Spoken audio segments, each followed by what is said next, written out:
Ladies and gentlemen, please be seated.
Graduates, please be seated.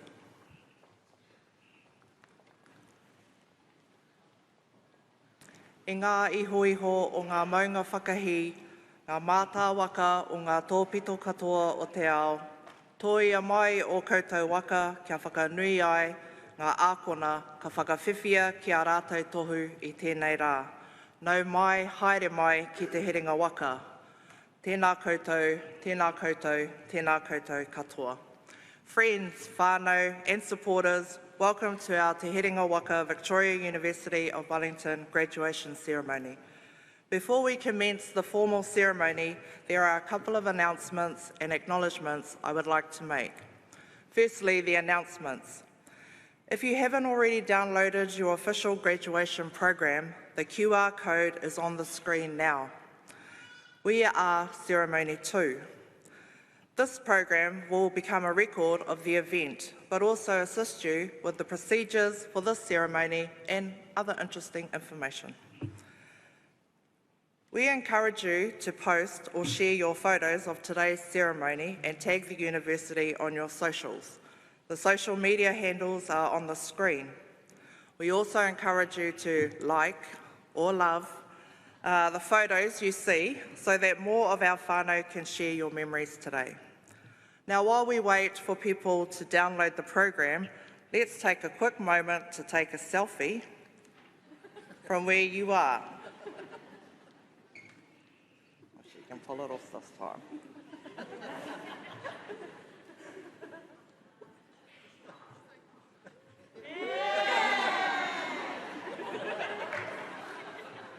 Now, like I said, don't forget to tag us on your socials because there is a prize to be won.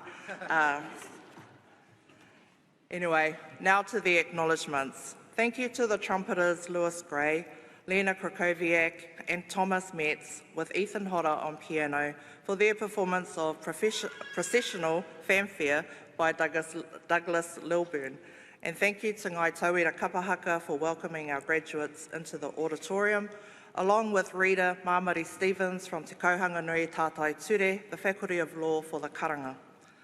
I would also like to thank our band this morning, Pacifica Tune. Let's show our appreciation.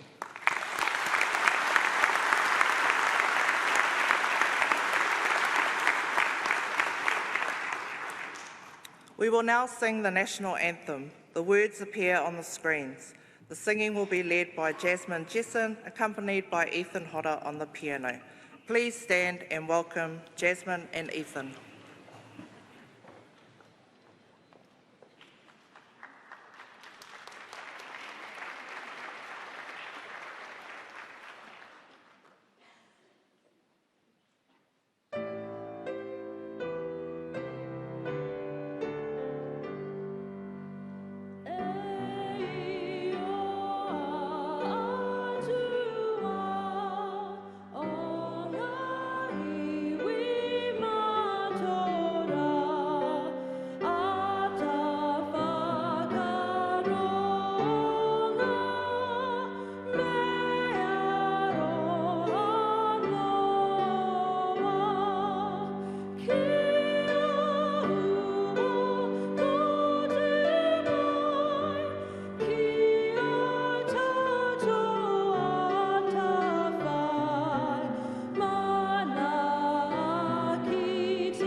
Please be seated.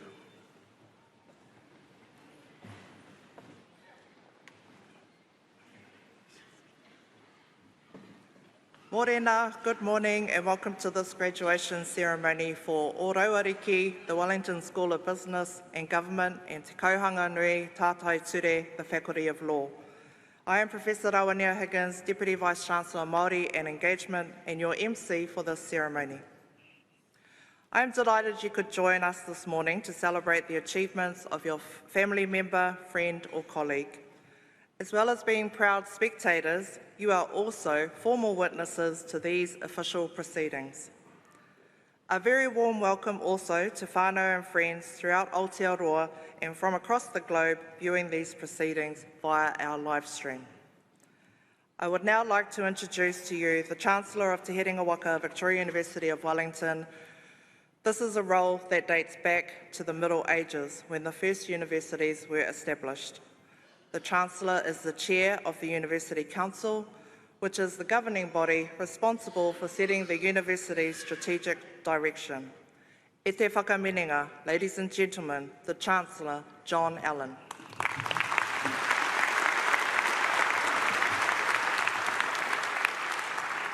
Ina mana, ina reo, ina iwi, na mātā waka o te motu. Koutou na ākaunga ki whakanuia I tēnei rā. No mai, haere mai, piki mai ki tēnei hui whakapumo. Toia mai o koutou waka ki te Herenga waka. Tēnā koutou, tēnā koutou, tēnā koutou katoa. Kia ora tātou, ko John Allen tōku ingoa. It is my great pleasure as Chancellor of the University to welcome you to this celebration. And it is a celebration, despite the formalities that we've just been through, the formalities yet to come. This is primarily a celebration of our graduates, of your work, your effort, your challenge that you've met head on, and your success. And we want this occasion to be one that you enjoy, that you remember, and that you feel extraordinarily valued and proud of as you move forward in your life. We also want to welcome your whānau friends and others, because we know you haven't done it on your own. We know that you've brought all kinds of people together to enable you to be successful here today. And so to all of your supporters, welcome. And we want to recognise in this celebration the success and challenge and skill of the extraordinary academic community that sit behind me, some of them sit behind me, that's the brains trust of the university. The people have actually helped you with the professional staff and academic staff to get where you are today. So remember, this is a celebration. That means noise, that means sort of interpretive dance from time to time, although I know this is a business and law and public policy group, so I'm not sure how we'll go on interpretive dance, but nonetheless, feel relaxed, feel comfortable, and feel the joy on this occasion. I know many of you coming in here now may have the view that you've entered some sort of medieval ceremony, all the rigmarole, the trumpets, all that sort of thing.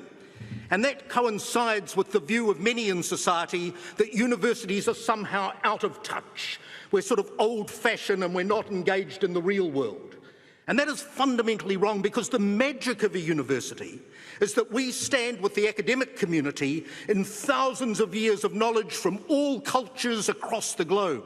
All that history, all that understanding, all that lived experience in all those brains. It's really quite intimidating for people like me. But we stand in that history.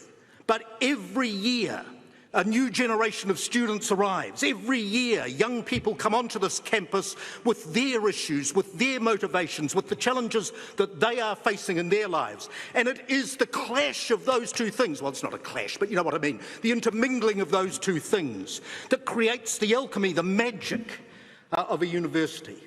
The spark that enables ideas to be generated, new paths to be forged, and generates the sorts of talented young people and older people and all people that we graduate from this university today. Expertise is a critical feature of a university. And you know and I know that today expertise is questioned by many who feel that their reckons on X, as it now is, or some other social media channel are every bit as valuable as somebody who's spent 5 years getting a PhD or 25 years getting a professorship. That's what the professors tell me it takes as long as that to progress through the university system. But nonetheless, it's being challenged in ways that it wasn't before. There's also a view that experts are somehow arrogant know-it-alls. And I want to say to you right now that people misunderstand expertise, they undervalue expertise, and they misunderstand the culture of a university, because the culture of the university is not built on having the answers, it's built on asking the questions.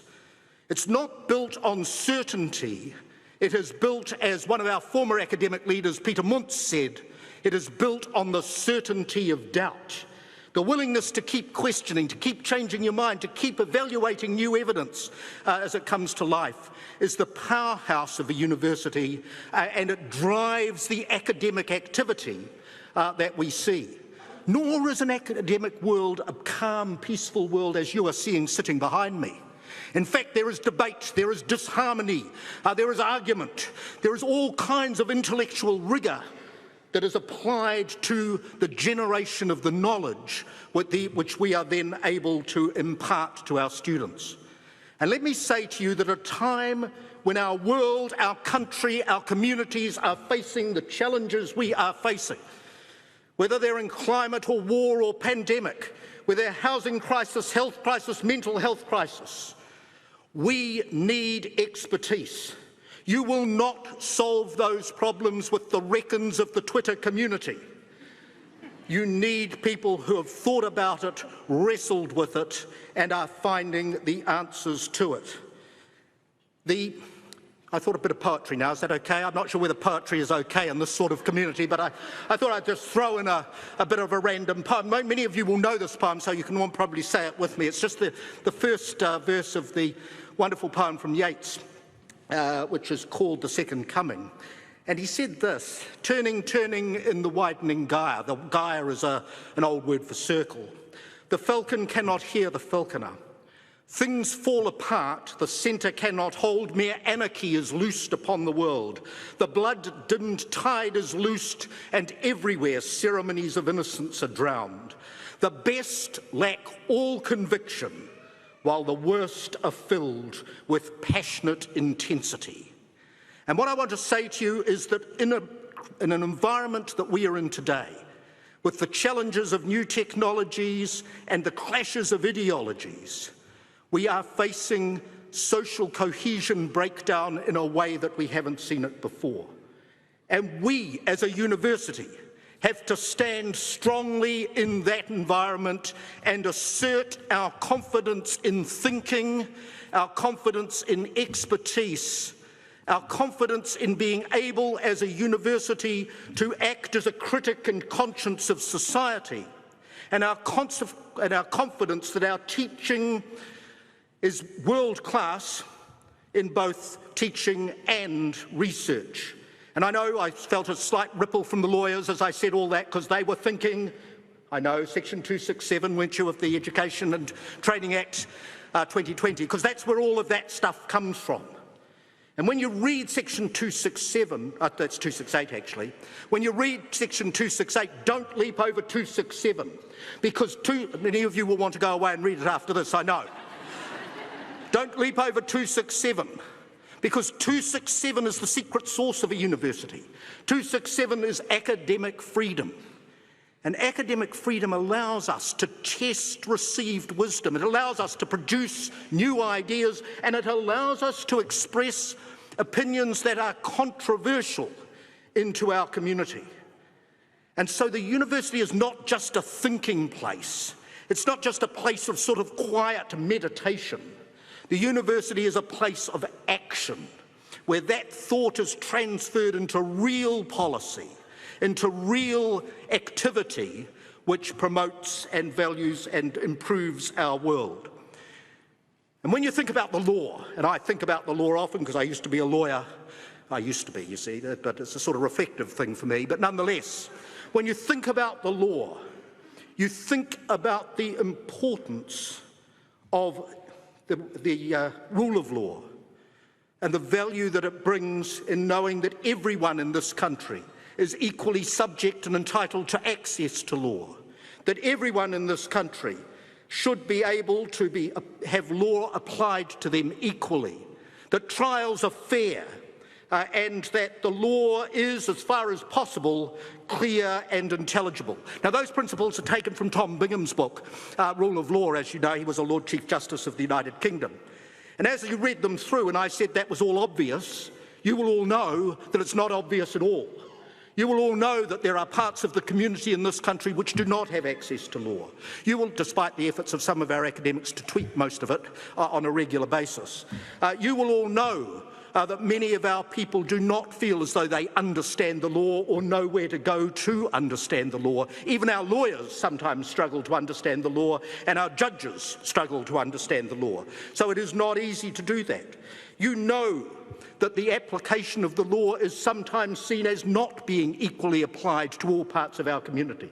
So there is a need for change, there is a need for challenge and evolution in our law. And the secret sauce for law, in my view, and this may just be a reckon, so just discount it if you disagree with it or interject. But in my view, the secret sauce is the common law tradition. The common law tradition which allows judges at a particular time, considering all the facts of a case, to be able to decide how the law should apply in those circumstances. It is that tradition that has enabled our common law to embrace Maori principles, Te Ao Maori, into our law. It is that tradition that has enabled us to move forward in technology and other areas. And the common law is an important ingredient of enabling that social cohesion.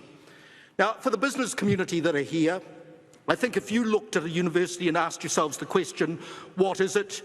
You'd say, needing more funding. I think you would look at the balance sheet and you would say, needing more funding. I think you would look at the P&L and say, needing more funding. And I think you'd look at the vagaries of our funding model and say, good grief, how on earth do people do that? And I want to say to you that you're right. I'm just asserting that here, but nonetheless, you're right. The model needs to be fixed.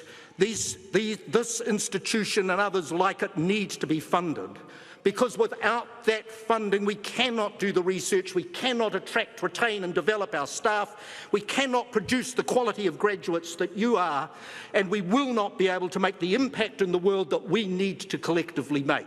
So thank you, business graduates, for that insight. On the public policy front, they'd be saying to us, well, we need to think about disadvantaged communities and how we might engage them. We need to be thinking about new knowledge and how we might deliver that. And we are public policy people. We are.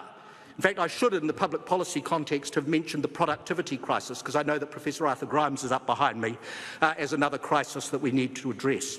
But we are addressing these issues. We have, as a university, we are constantly moving forward. We are constantly engaging with new technologies, new opportunities and new issues. So that's the environment that you come from. Graduates, I want to congratulate you on your success in that environment. We expect you to act. This is an activist sort of university, in an activist sort of a town, in an activist sort of a country. And we want you to be making a contribution in the real world with the skills that you have from our university.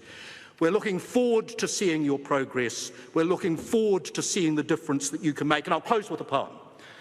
It's by an American poet called Wendell Berry, and it goes something like this. I get it wrong from time to time. Planting trees in early spring, we make a place for birds to sing in times to come. How do you know? They sing there now. There is no other guarantee that singing will ever be. And I want to say to you in that spirit that the university model, which is the tree in that poem, works. It's planted, it's established, and it works. We need to support it, because in supporting the university system, you're supporting the generation of graduates in successive years like yourselves, in which we can take great pride, and because of whom we can look confidently to the future of Aotearoa, the future of the world. You are going to make a difference. Congratulations on your success. No reira, tēnā koutou, kia ora mai, tēnā tātou katoa.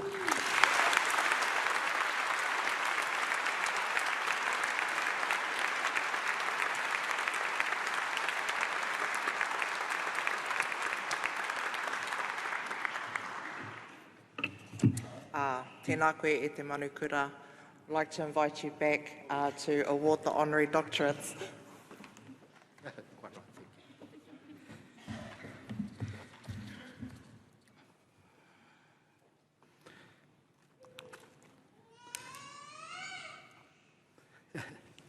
By the authority of Victoria University of Wellington, I, John Allen, Chancellor, now confer on Sir Marcus Dynajczyk the degree of Doctor of Commerce, honoris causa.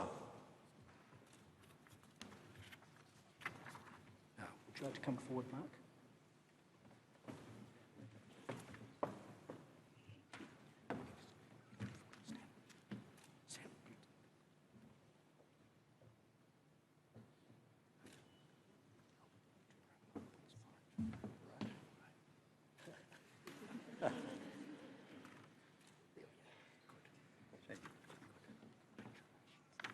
We need to go in front of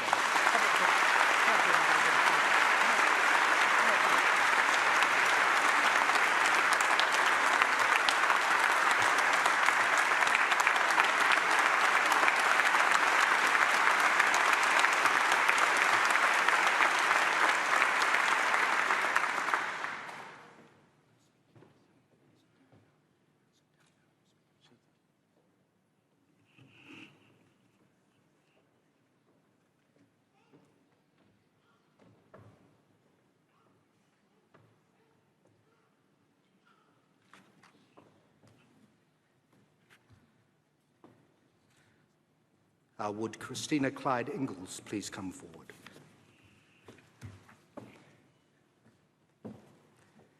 By the authority of Victoria University of Wellington, I, John Allen, Chancellor, now confer on Christina Clyde Ingalls the degree of Doctor of Laws, honoris causa.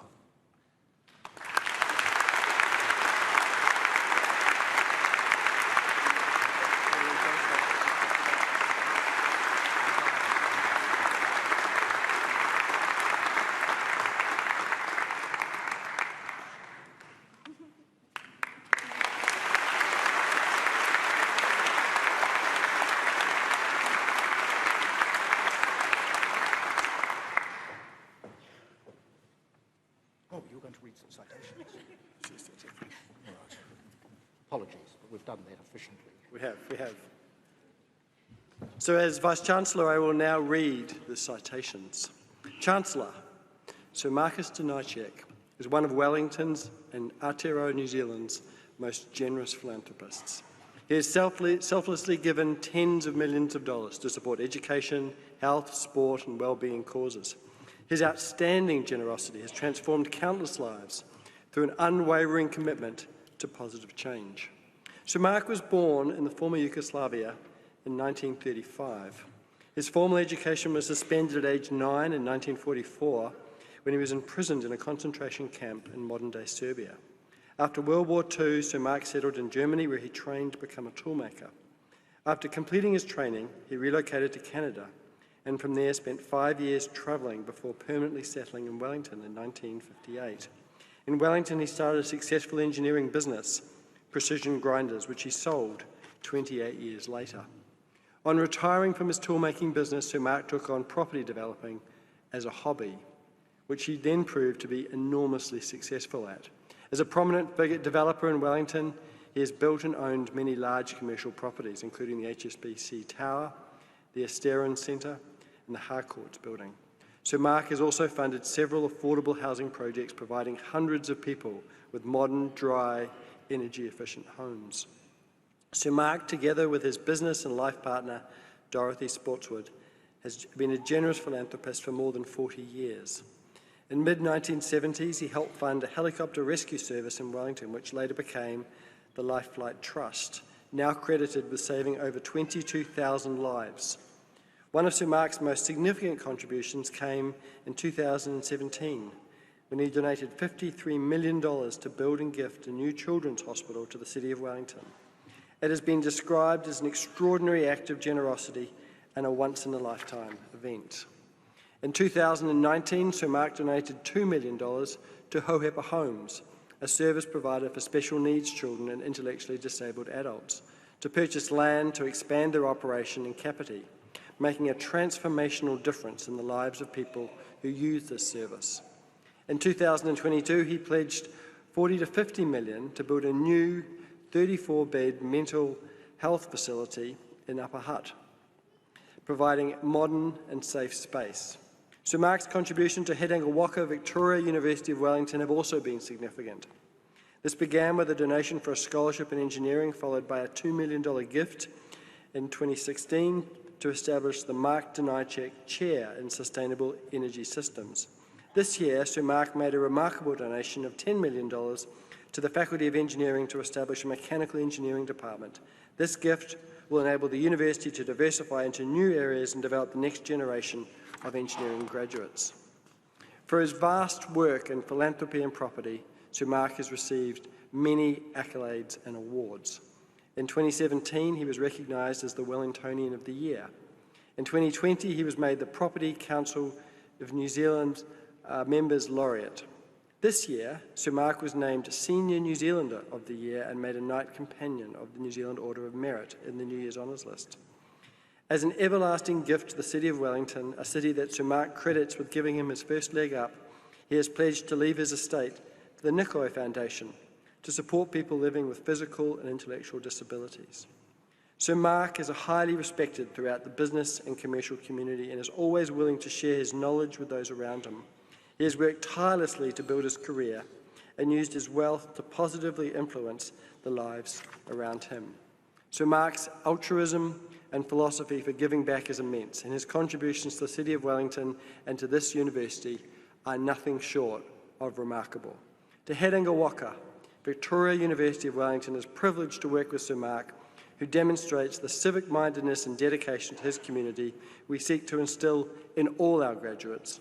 Sir Mark is one of Wellington's most extraordinary citizens and a deserving recipient of this honorary doctorate. Chancellor, I have the honour to present you Sir Marcus Denichek for the degree of Doctor of Commerce, honoris causa, in this university.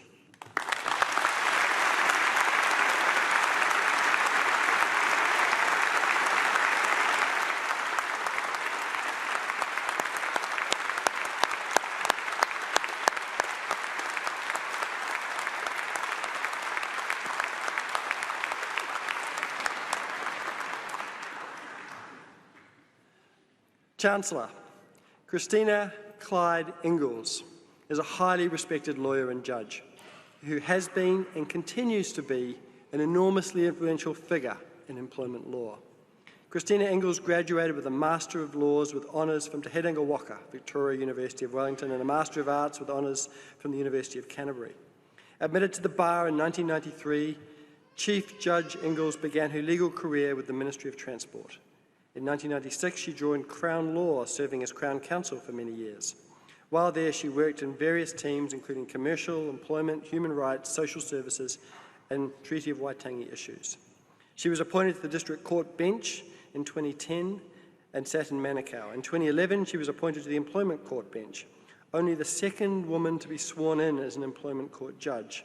And in 2017, she became the court's first female Chief Judge. As Chief Judge of the Employment Court, Chief Judge Ingalls has drawn particular attention to issues relating to access to justice and the impact of changing social norms as they affect employment relationships and the balancing of rights and interests. She has highlighted the potential role of tikanga in employment law and practice. She has continued to focus attention on pressing needs to address barriers to employment, institutions, and particularly for vulnerable workers. Chief Judge Ingalls has extensive litigation experience and has sat on a range of key cases since her appointment to the court. She gave judgment on for the full court on the groundbreaking equal pay case involving Christine Barrett versus Terra Nova Homes and Care Limited, the so-called 0 hours case, Postal Workers Union versus New Zealand Post, and Gate Gourmet versus Santura, a claim relating to minimum wage entitlements for workers during the COVID-19 shutdown. She's also presided on several high-profile cases on the vexing issue of whether workers are either contractors or employees, including those involved in airline catering staff, a courier driver, a parental caregiver for a severely disabled child, Uber drivers, and most recently, residents working at the Gloriavale Christian community. During her career, Chief Judge Ingalls has played a strong role in promoting human rights.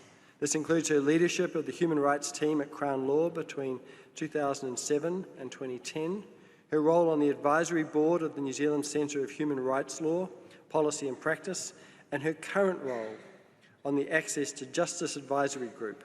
She chairs Te Awatua Tangata, a judicial diversity committee established by the Chief Justice to drive change towards a more diverse judiciary across all courts in Aotearoa, and is a member of the Judicial Conduct Advisory Committee.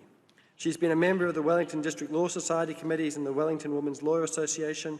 In 2023, Chief Judge Ingles was invited to be a patron of the Royal New Zealand Police College. Chief Judge Ingles has retained strong links with this university as a guest lecturer for employment law classes. Her addresses to students are thoughtful and deal in depth with topics of contemporary or ongoing interest in employment law.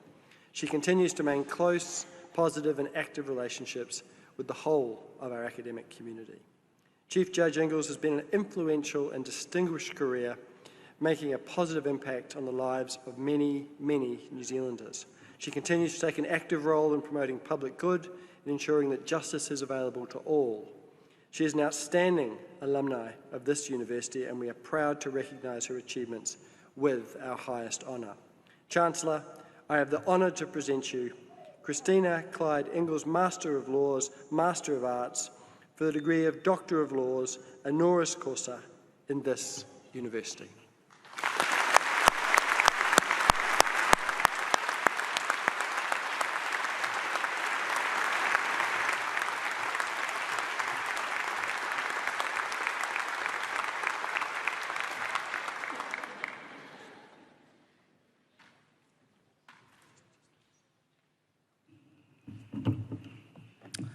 Today, it is our pleasure to have both our honorary doctoral recipients give a graduation address. I would like to invite Sir Mark Deniacek to give the first address. Nō reira, e te taniwha hikurua, tēnā koe, ko mai te pakipaki.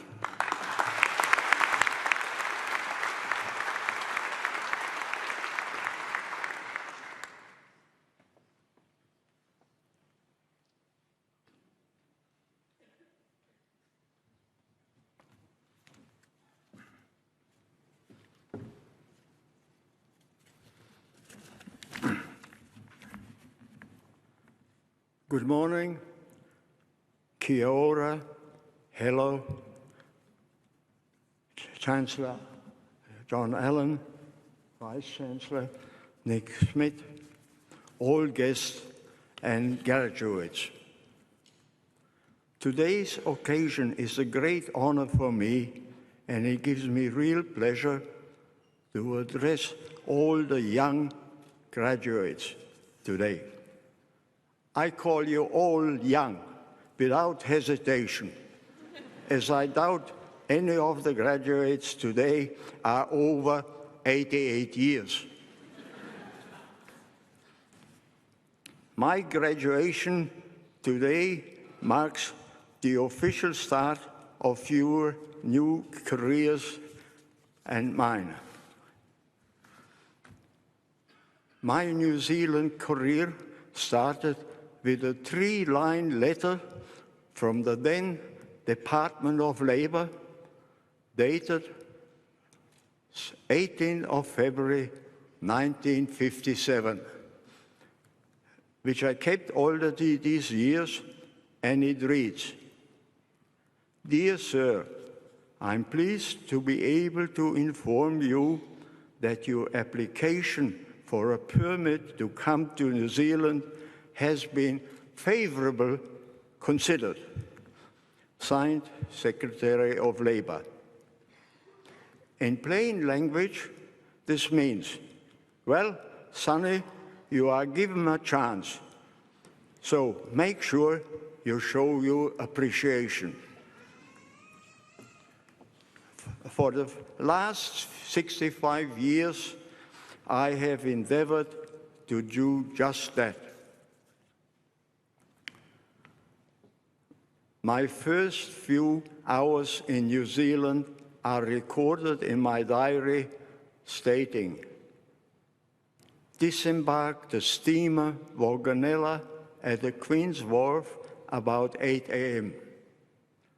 Purchased a newspaper, saw an ad for a shipwright, whatever that is. I walked around the base to Evans Bay Wharf, applied for a job at the Union Steamship Company. The interview went something like that. The foreman asked, "Have you experience working on ships?" I replied, "No, I'm a toolmaker, or you might call it a fitter and turner."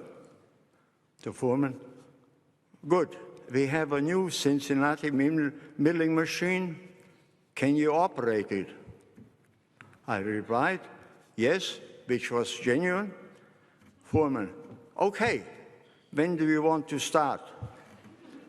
Me, "When is lunch?" The foreman was somewhat puzzled of this unusual question, and he said, "Lunch is from 12 to 12:30. Okay, I started 12:30.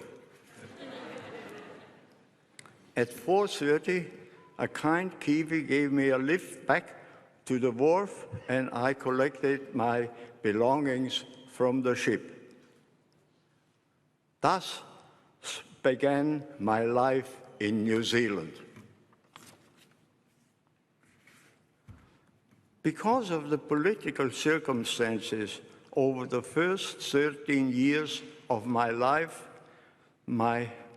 namely World War II, and more so the 4 years afterwards, my schooling was less than basic. So much so that at the age of 13, I barely could write my name. I say to the young people who have had the opportunity to receive an education, you are so lucky. So do not waste it and make use of it. Often people ask me, how did I accumulate so much wealth, starting with no education, limited English, being an immigrant with no capital.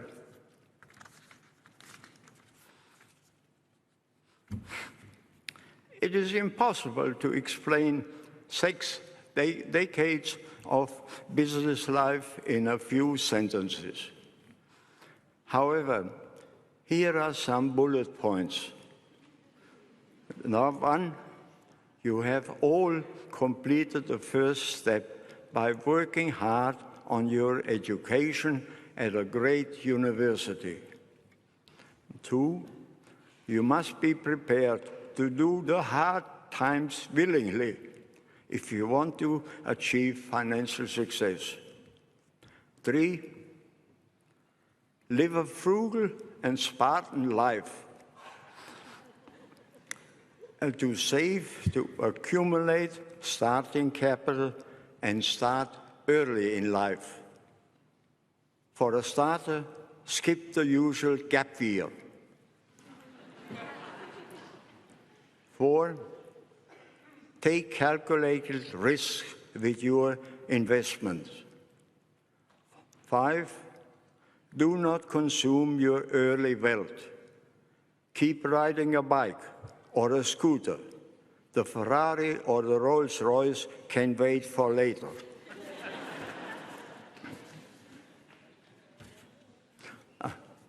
Sorry, I'm only allocated 4 minutes for my address to you. I say to you all, be bold, be courageous, and be your best. A dream does not become reality by the dreaming.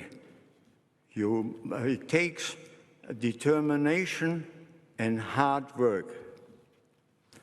Once again, I thank New Zealand for the favorable consideration given to me on my application to come to New Zealand,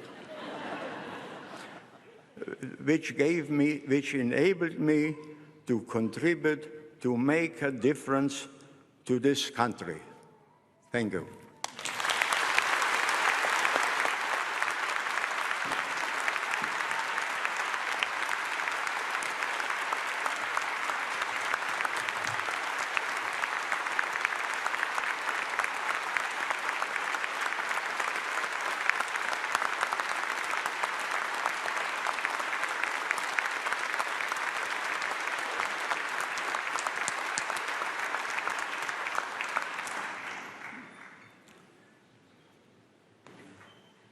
Ngā mihi nui. Thank you, Sir Mark. The Chancellor will now recognise the graduates as listed in the graduation program. Will all degree, diploma and certificate graduates please stand? All you lovely people up the front here.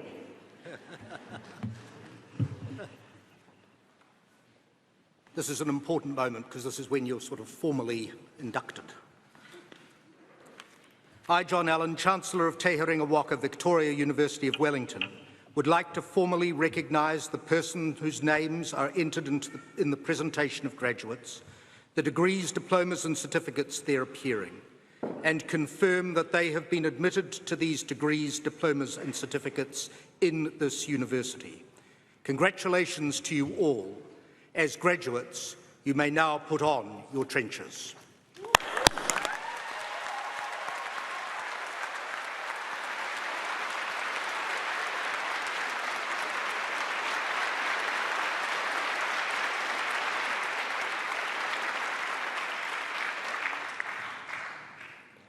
Graduates, please be seated.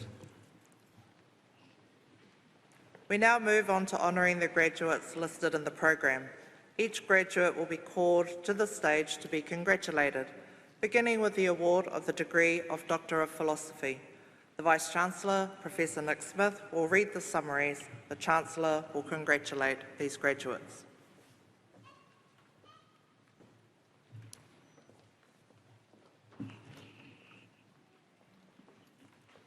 As we've heard only a short time ago, all universities, and this university in particular, has a fundamental role in enriching knowledge, creating diverse ways of understanding the world. Research is one of those key contributions in the way that we do that and how we contribute to society. Our doctoral graduates achieve academically at the very highest level, and their research has provided insights into some of the major questions that society faces today. Increasingly, in our contemporary world, it is difficult to separate expertise and opinion. And these graduates have done just that over many years, learning their craft. They can help us understand the past, the present, and possible futures. They're independent thinkers and makers who are active and engaged global citizens. We are very proud of what they've done, and we are very proud to have been part of their journey.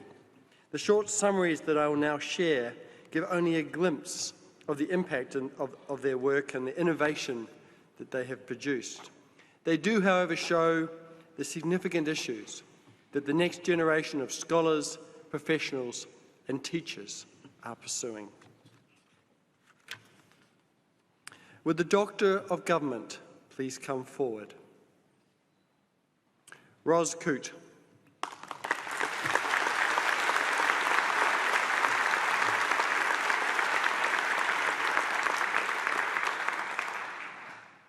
Public service reform is a regular event that is rarely studied from the perspective of public servants acting on reform ideas. Ros Coote's research into the stewardship reform in New Zealand explores how people use microprocesses to turn ideas into practice, and why reform sometimes does not always go according to plan. Chancellor, I present Ros Coote to the degree of Doctor of Government.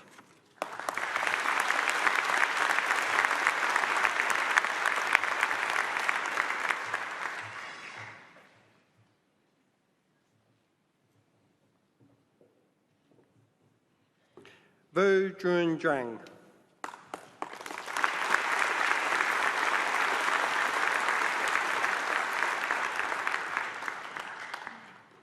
Vu Jun Zhang's PhD focused on liquidity commonality and the return commonality in the US stock market using data from the New York Stock Exchange. This work gives us a better understanding of the importance of the industry liquidity commonality and its interaction with different market conditions. Chancellor, I present Vu Jun Drang to the degree of Doctor of Philosophy in Finance.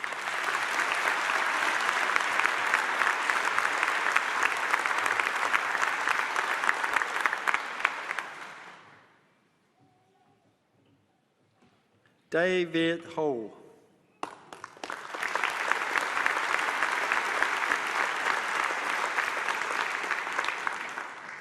Ho Day's research seeks to review the performance of public-private partnership projects in delivering transport infrastructure in Vietnam.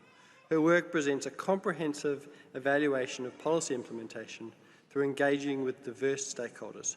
Chancellor, I present David Ho to the degree of Doctor of Philosophy in Public Policy.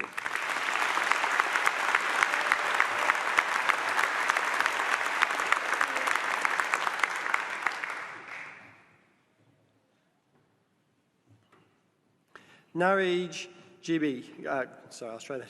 Naij Gayaribi.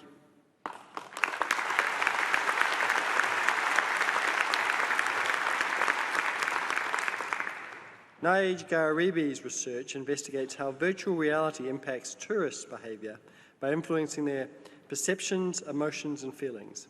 This study establishes a framework for the VR tourism experience, explaining the potential of this experience to motivate tourists to visit a destination, thereby transforming the tourism sector. Chancellor, I present Naij Gayaribi to the degree of Doctor of Philosophy in Tourism Management.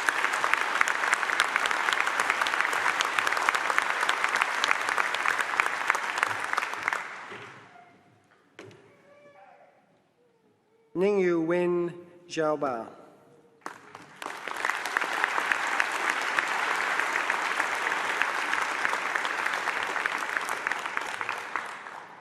Ba Ningyu Wen's thesis investigates how measuring international research collaboration can influence policy and funding choices by highlighting the impact of data collected and metrics on the results. The research findings challenge the idea of easy measurement, offering insights for a fairer and more thoughtful research set of evaluations. Chancellor, I present Niyung Wen Xiaobao to the degree of Doctor of Philosophy in Information Systems.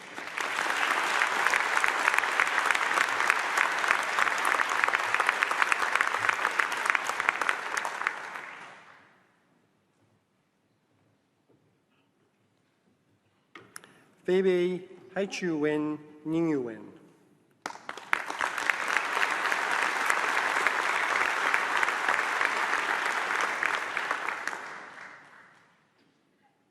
Phoebe Nguyen's thesis explores various factors that might affect firms' choices of capital structure and debt policy around the world. She also explores whether venture capital investment promotes a country's stock market development. Her work documents insights into firms' financing positions with important implications for corporate success. Chancellor, I present Phoebe H.U.N. Nguyen to the degree of Doctor of Philosophy in Finance.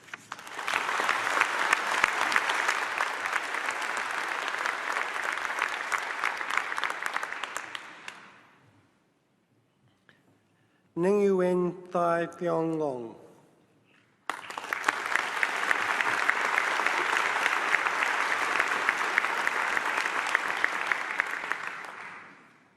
Lon Nguyen's thesis explores the relationship between default risk and earnings management, uncovering a non-monotonic connection. It includes various earning management approaches and considers the global financial crisis. The findings hold across different measures and have implications for stakeholders in finance, offering insights for decision-making. Chancellor, I present Ning Nguyen Thai Phong Leong to the degree of Doctor of Philosophy in Accounting.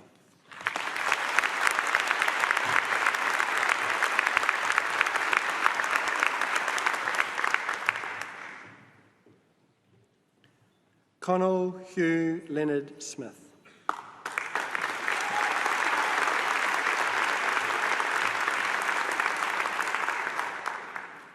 Connell Smith's research developed a novel approach for estimating the social value of social, cultural and environmental assets, such as urban green space, using real-time measurements of people's well-being.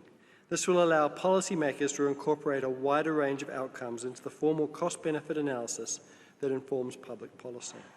Chancellor, I present Conall Hugh Leonard Smith to the degree of Doctor of Philosophy in Public Policy.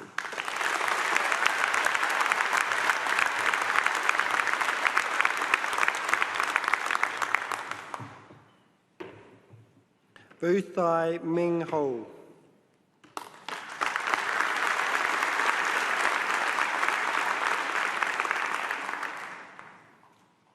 Ho Vo's thesis examines local discretion exercised by local government and public policy officials during policy implementation in Vietnam. She uses the farmland policy for ethnic minorities as a case study. Her work gives us a better understanding of the inevitability and significance of local discretion to policy implementation. Chancellor, I present Vo Thai Ming Ho to the degree of Doctor of Philosophy in Public Policy.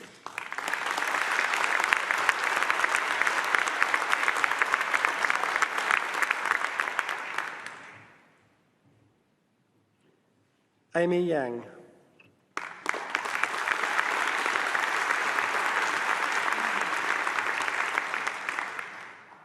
Amy Yang's thesis examines the influence of shareholder activism on the corporate social responsibility disclosure of targeted firms and its spillover effects on peer firms in terms of corporate social responsibility disclosure, corporate social performance and financial performance. Chancellor, I present Amy Yang to the degree of Doctor of Philosophy in Accounting.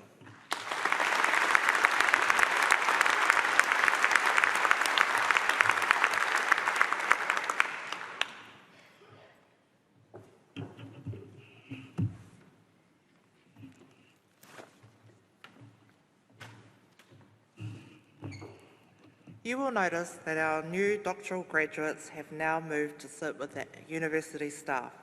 This acknowledges their academic achievement and welcomes them to the College of Academics. We now move to honouring graduates from Ōrauariki, the Wellington School of Business and Government. The Chancellor will congratulate the graduates as they process. The Dean of the Faculty, Professor Jane Bryson, will announce each graduate. Associate Dean, Learning and Teaching, Professor Karen Smith, will present their certificates.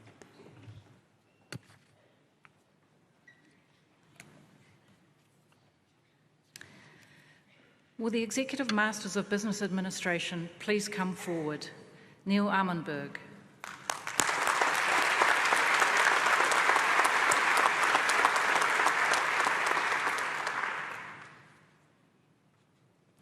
Sarah Butler.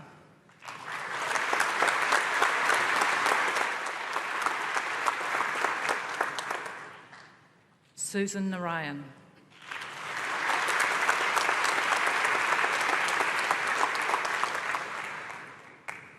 Jenny Smeaton.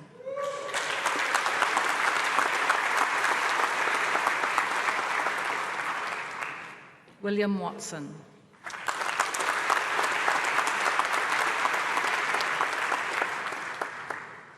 Matt Wills.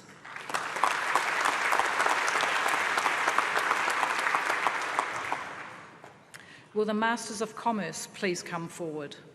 Trent Lockyer.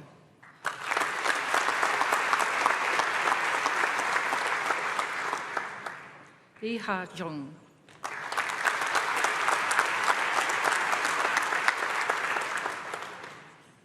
Will the Master of Information Management please come forward? Phil Blackford.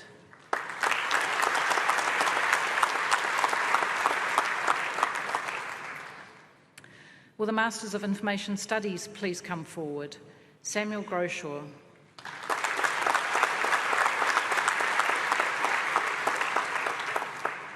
Amy Harris.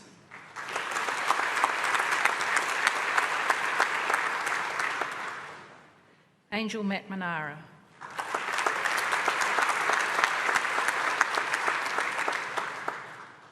Amy Spate.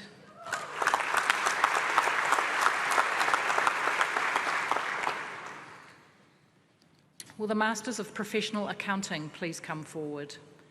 Tapiwa Chiramai.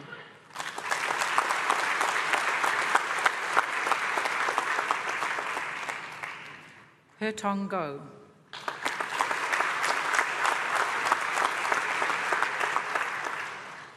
Louise Kelly.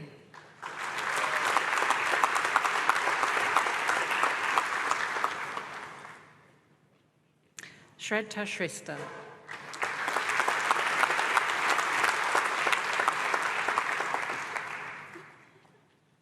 Will the Masters of Professional Business Analysis please come forward? Gisela Ferrucci.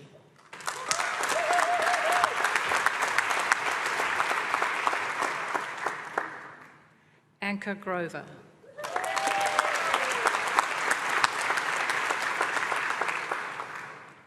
Ha Nguyen.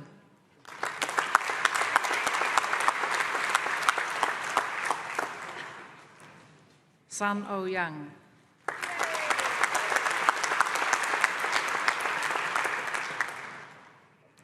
Srijan Raghavanshi.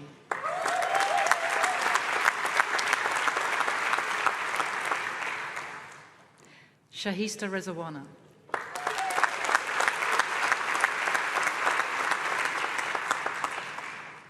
Ksenia Temnikova.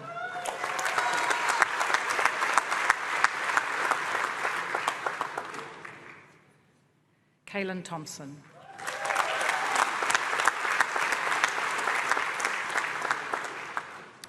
Will the Master of Professional Economics please come forward? Aaron Smith.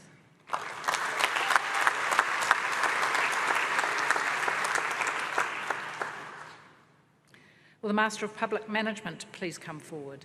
Helen Karati.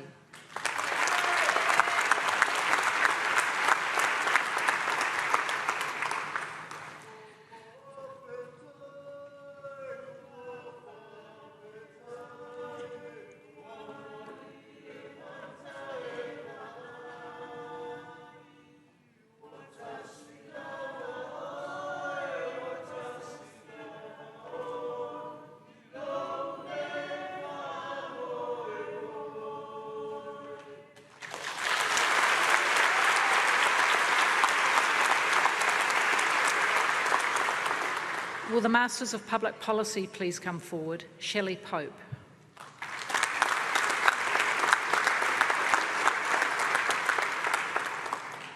Richard Sheen.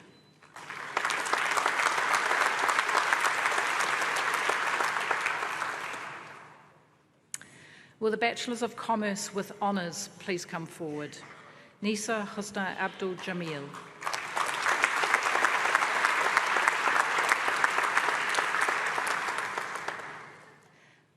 Mohammed Shabil bin Safirin.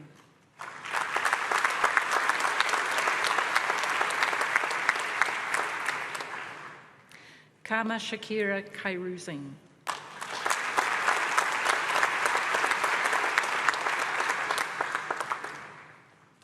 Nur Sabrina Mud Amin.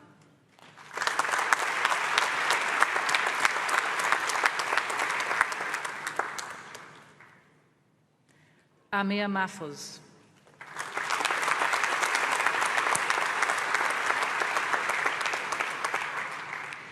Nick Noor Ashikan Mustafa.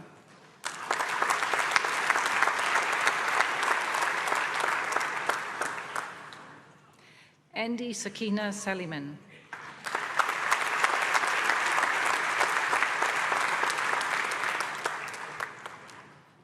Hariz Zadi.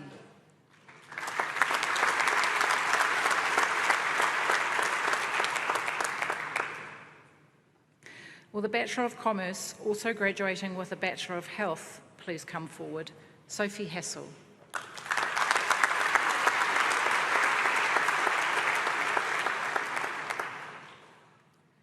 Will the Bachelors of Commerce please come forward?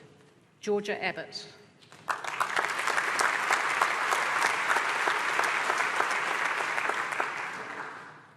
Natasha Suraya Binti Abdul Hadi.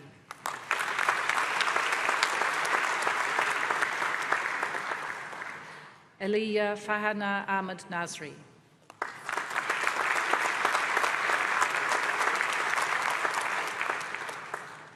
Olivia Airy.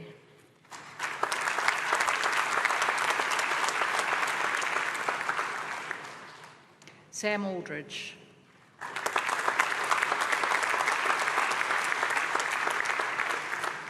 Cara Ali.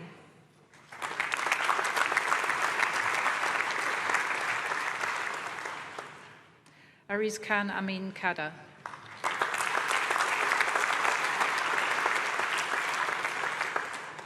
Mohammed Hafiz Nizam Azizul Nizam.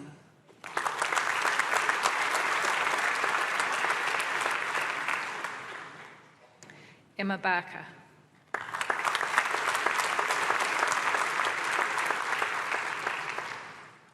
Josh Bates.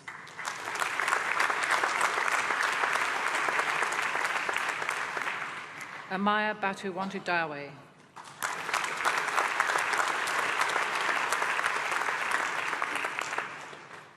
Jordan Beckwith.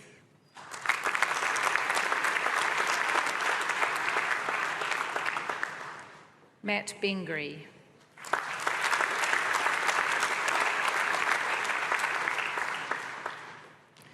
William Thomas Bengry.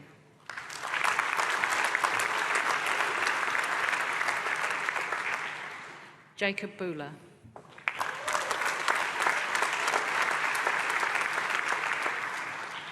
Maddie Booker.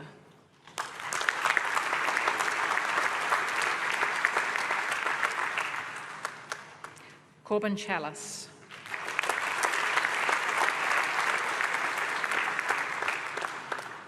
Jessica Chow.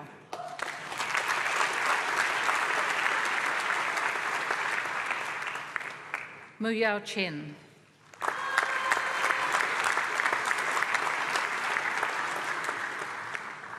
Waimarie Cross.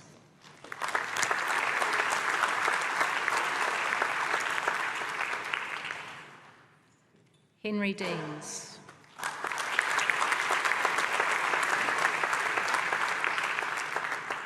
Alia Denver.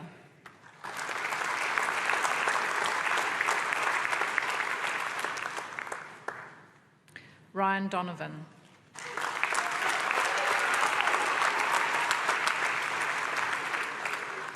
Amelia Intercott.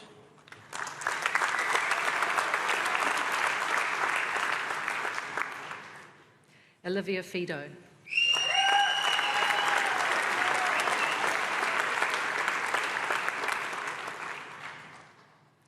Dafa Fertian.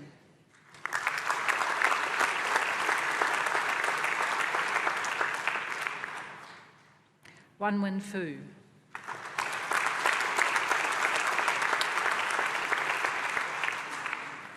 April Foster.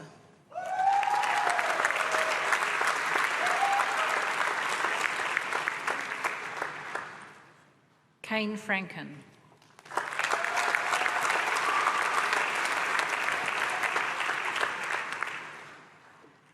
Mia Freeman.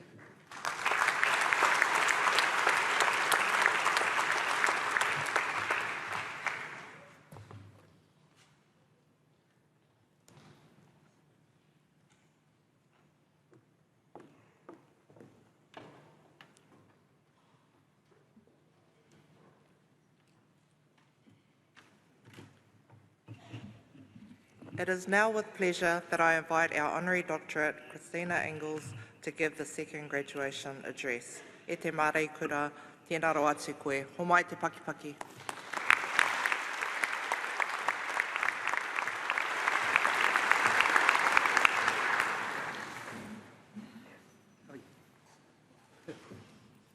Ena mana, ena reo, tēnā koutou. Kua hui hui mai nei, mai tēnei kaupapa whakaherahera. Congratulations to those who are graduating today. It's a wonderful achievement and it must no doubt have felt like a massive endurance test along the way. Congratulations to those who have helped you get to where you are. Also a massive endurance test.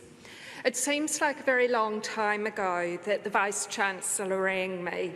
His first words were, "I think you know why I'm calling." To be absolutely honest, I thought he must be ringing for a donation. Had the university's finances sunk so low, I wondered, that the Vice-Chancellor was resorting to cold call fundraising. Thankfully, the Vice-Chancellor was not on a mission to extract money, and the telephone call turned out to be a much more welcome one, although an immense surprise. It is a huge honour to receive this doctorate from a university that holds such significance for my family. My husband, Peter, and I both completed our law degrees here. Our 4 children, Ben, Luke, Mia and Indy, have or are studying here. Our daughter-in-law and son-in-law studied here, and my sisters and brother studied here too. It was here at this university that my parents met somewhat romantically in an undergraduate French class.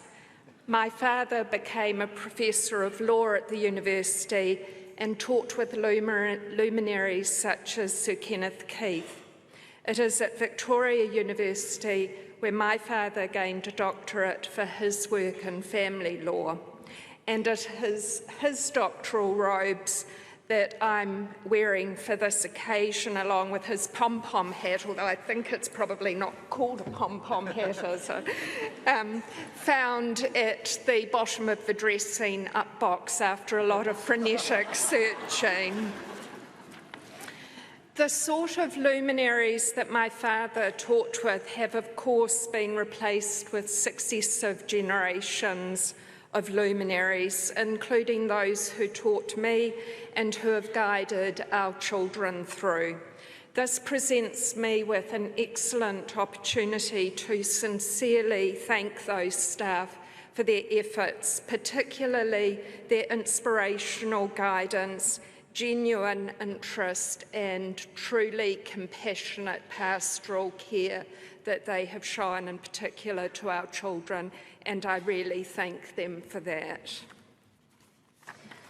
I have heard a rumour that academic law staff performance is measured, at least in part, on the number of times their writings get mention in a court judgment. That is not, of course, the reason why the musings of one of this university's current luminaries, Professor Gordon Anderson, are cited in many of my judgments and papers, although I do sincerely hope that they're fed into an enormous Christmas bonus for him this year. John. These sorts of academic musings are of particular significance in an area such as employment law, which is dynamic, tends to be buffeted by the winds of political and legislative change, and which revolves intractably around relationships and inherent imbalance of power and mutual obligations, rights and liabilities, which often sit very uncomfortably together, grating up against one another. The thinking explaining why things are not as straightforward as some might suggest, identifying the underlying principles and values to illuminate the way in which the law might develop going forward is invaluable, not just for judges like me, but more generally to the millions of workers and employers in Aotearoa, New Zealand, who work and live under the shadow of the law. So thank you, Professor Anderson. There is, however, one thing that I am not going to thank Professor Anderson for, and that is setting such a ridiculous exam question all those years ago that he robbed me, literally robbed me, of the stunning mark I would have received for his employment law class.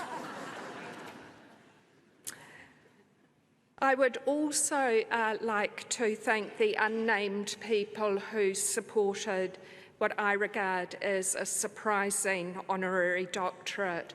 I asked Gordon for details and he was very secretive, simply saying in a covert sort of way that a cabal had been involved. I've since looked up the word cabal in the dictionary to see if it might cast any light on the identity mystery. The definition, a secret faction of dissidents united in a plot. So my thanks to the dissidents. If I could pass on 2 pieces of advice to those who have graduated today, be true to yourself. Don't try to emulate anybody else. It won't work. Be clear about what your foundational principles are. There are going to be many difficult hurdles along the way and forks in the road. Returning to your foundational principles at times like that is the surest way to navigate the inevitable challenges and the surest way to find success in its many varied forms. And find and then tightly hold on to the selfless cheerleader in your life. I have been truly blessed with a husband, Peter, and sister, Belinda, who have relentlessly carried out that role over the years. I have also been blessed with 4 equally intelligent but individually idiosyncratic children who not infrequently make my day job as a judge seem like an absolute doddle.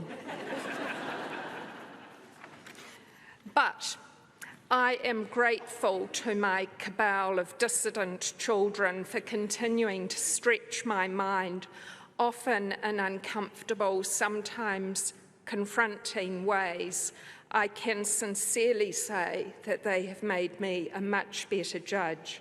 So I wish to publicly thank Indy, Mia, Luke and Ben.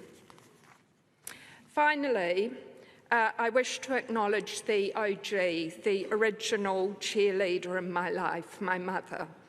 She was an exceptionally clever woman who completed her master's at Victoria University and studied at the Sorbonne in Paris. She, like many other women at that time, stopped paid work when she married my father and started her life of unpaid work, which she continued to her death. While my father received a doctorate, my mother, at least to my mind, equally deserved one for the non-judgmental thinking contribution she unwaveringly made to the society she lived in. She set the bar high for those who follow in her wake. And so I wish to dedicate my doctorate to my late mother, Susan. Nō reira, tēnā koutou katoa.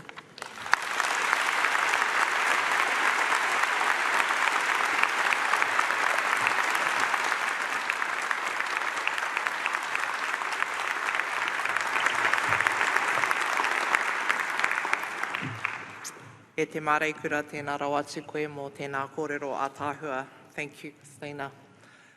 University Council member Pania Gray no Ngāpuhi will now congratulate further graduates from Ōrauariki, the Wellington School of Business and Government. The Head of School of Information Management, Professor Michael Winikoff, will announce each graduate.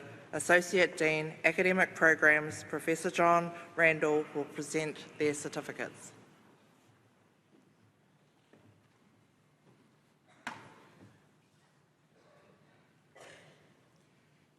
Councillor, will the Bachelors of Commerce please continue to come forward? Helena Gandhi.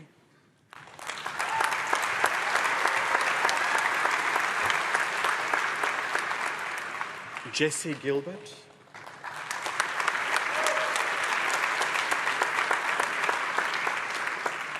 Emmeline Gray.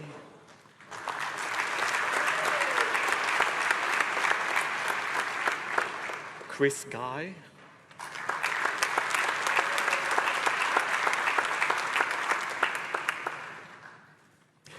Hare Ann Gwynn.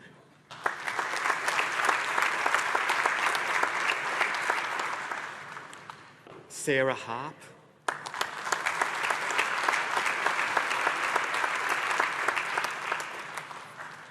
Taylor Harrison.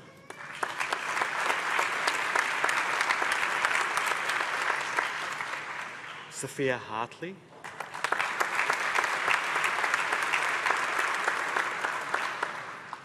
Emma Hashizume.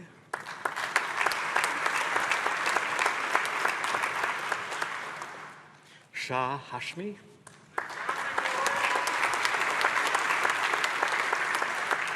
Peter Hazeldine.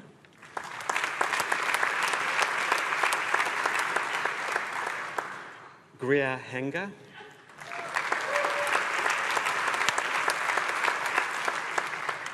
Liam Hill.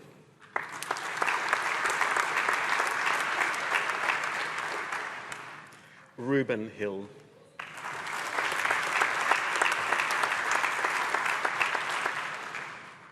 Alison Hobson.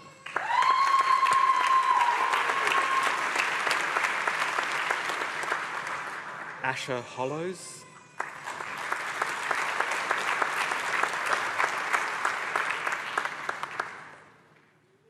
Adam Hovell.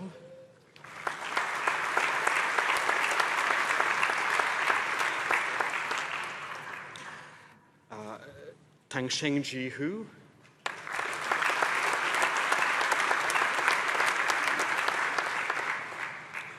Nur Imam Khalisa binti Imam Jurjani.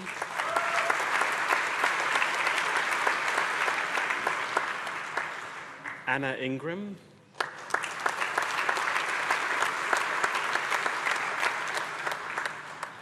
Jacob Irvine Robinson.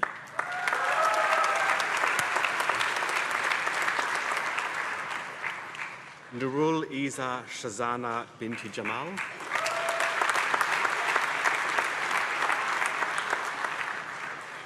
Hayley James.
Cindy Chiang.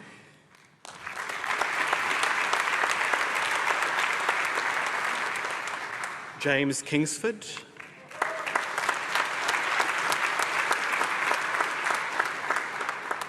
Olivia Noling.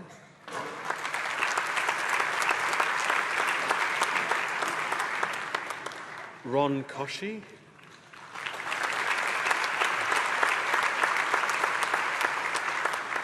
Tahau Lendon Lane.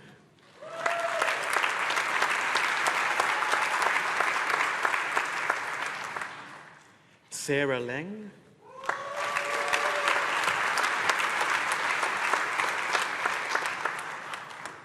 Heather Le.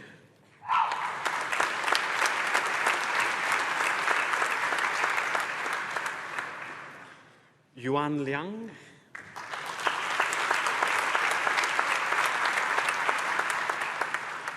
Ryan Lyons.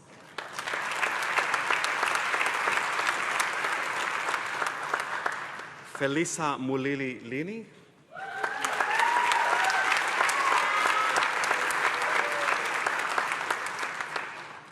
Liu Pei Lu.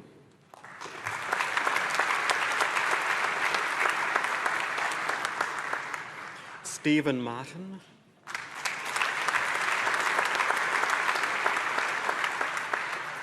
Damia Zulaika binti MD Zarin.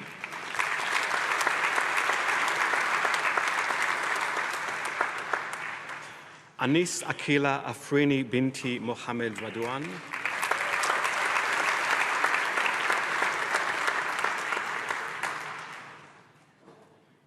Najua Nabiha Razipwi.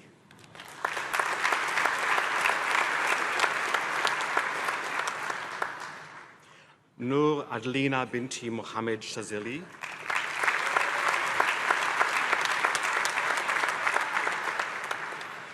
Bryce Monteith.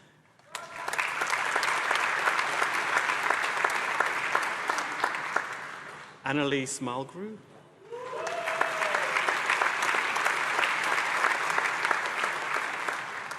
Estella Murdoch-McIntyre.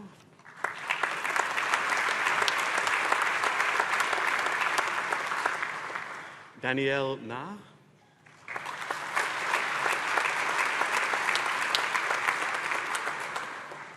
Caleb Nan.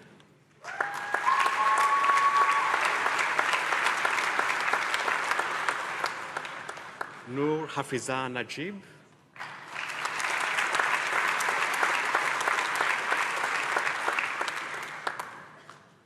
David Narayan.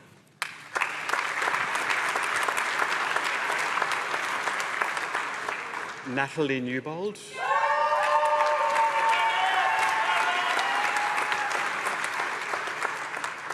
Dewey Nguyen.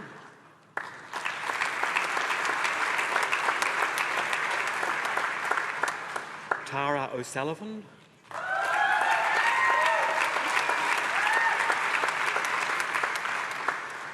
Danny Olson.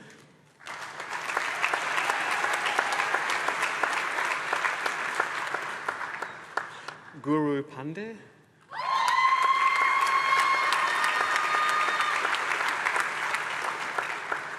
Drew Patterson.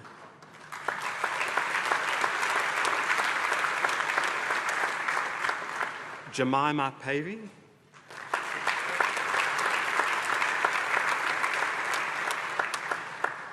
Serena Penny Hall.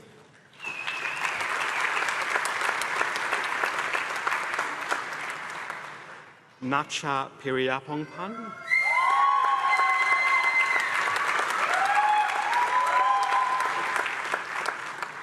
Lam Song Pong Chomporn.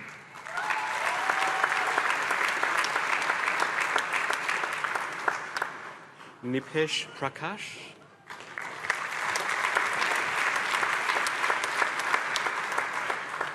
Helena Purcell.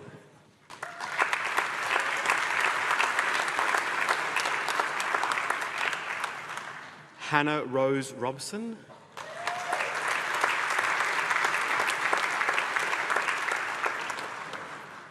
Yasmin Rudin Azrin.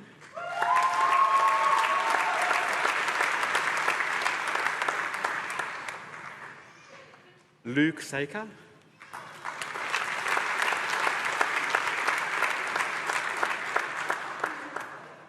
Taumaya Lillian Schuster.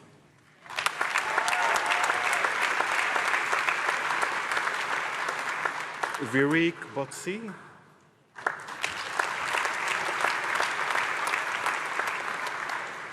Annalie Seddon.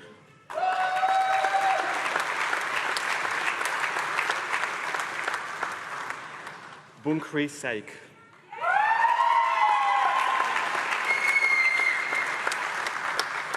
Siti Nur Farahin binti Shamrazula.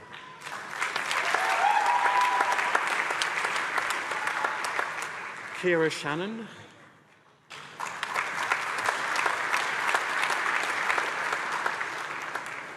Rachel Shardlow.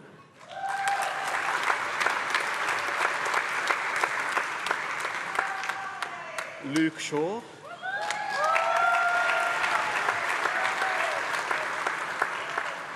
Ali Sirisompon.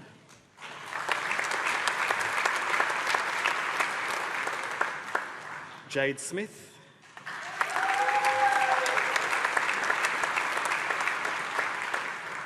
Liam Stewart.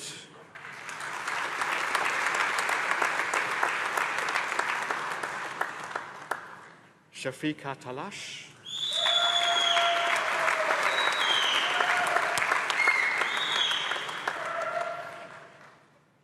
Vidisha Sharma.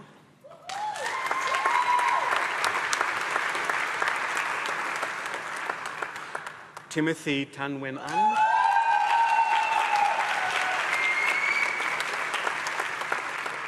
Marcus van der Walt.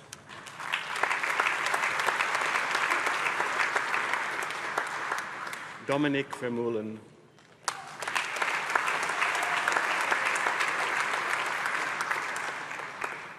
Jessica Wara.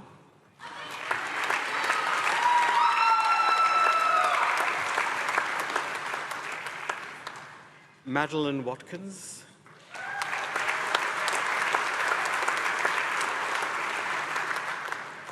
Conrad Weatherall.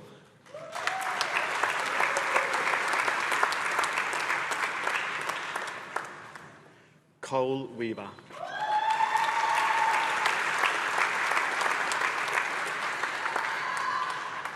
Justin Westbury Brand.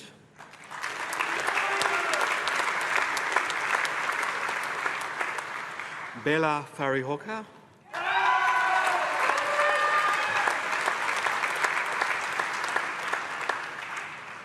Matt Whittle.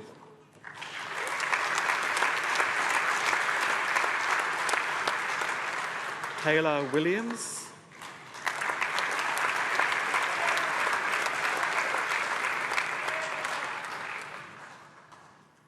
Charles Wilson.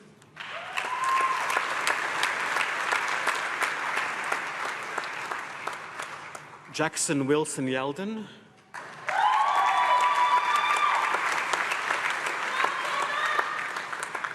Angus Wilton.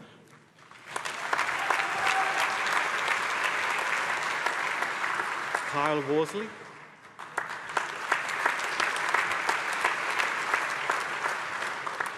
Faiz Yusuf.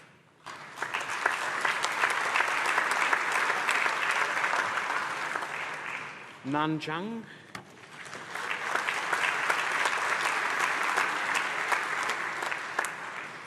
Juan Li Zheng.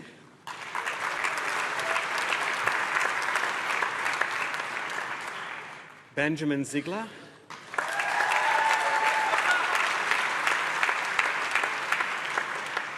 Lukman Kuzari bin Zulkifli.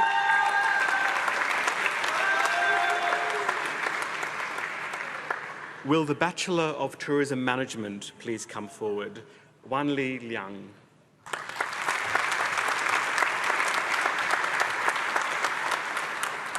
Will the Postgraduate Certificate in Information Studies please come forward? Bethany Gwynn.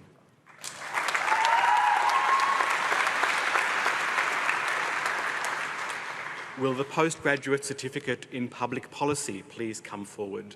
Nadia Thompson.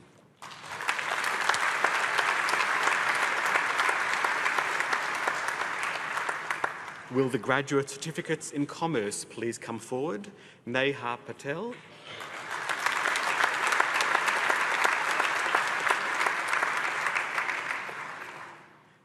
Falili Simeona.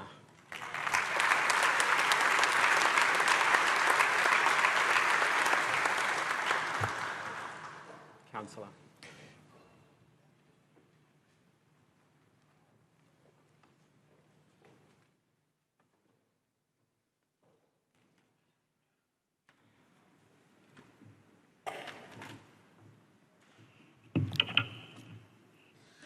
Our interlude this morning is a performance by the Tongan Students Association.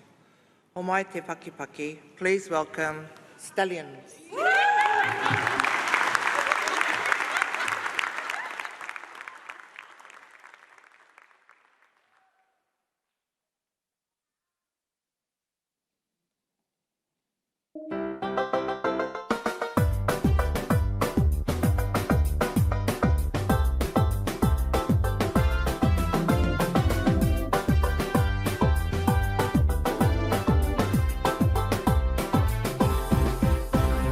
Ke kulo mo e tala malu oi hau whanua, I waihi e motuka motua.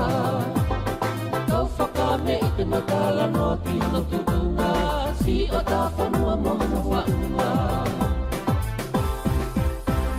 Ke tulo ungo e tala malu oi hau whanua, I waihi e motuka motua.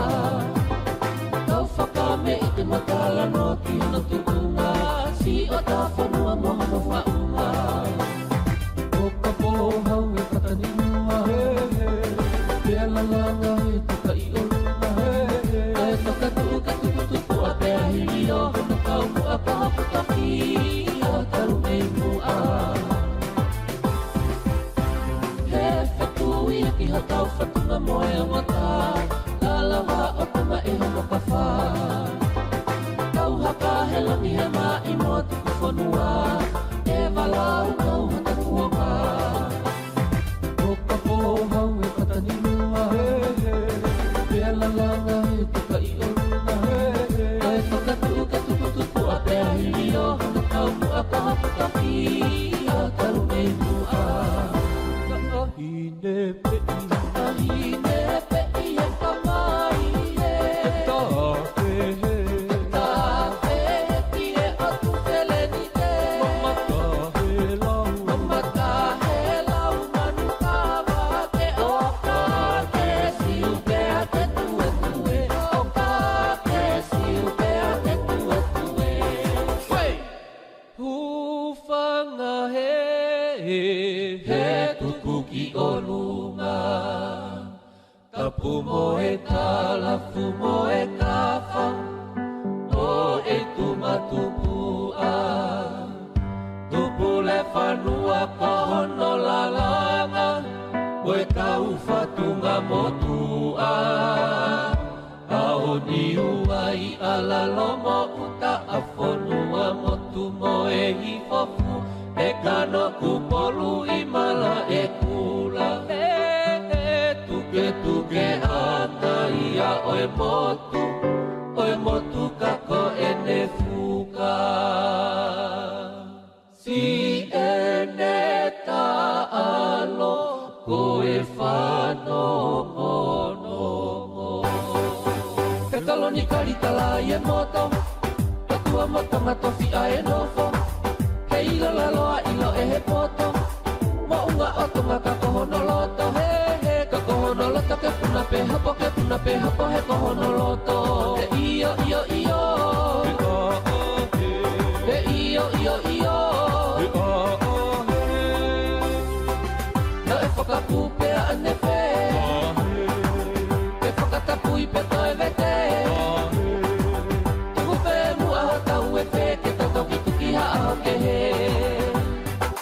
Te whoki pe ki hatau tapu, I hala katala molo a manu, he koe tatu a moe walau, haka he taloni tala e lo au. He taloni karitala I e moto, tatua moto ngatofi a e nofo. He ilo laloa ilo e he poto, mo unga oto ngaka kohono loto. Ka kohono loto ke puna pe hapo he kohono loto. He iyo iyo iyo, he iyo iyo iyo, na e whakapupe a ane pe, ke whakatapui pe toi vete. Tuku pe mua hatau e pe, ke tatoki tuki haa ke he. Te whoki pe ki hatau tapu, I hala katala molo a manu, he koe tatu a moe walau, haka he taloni tala e lo au.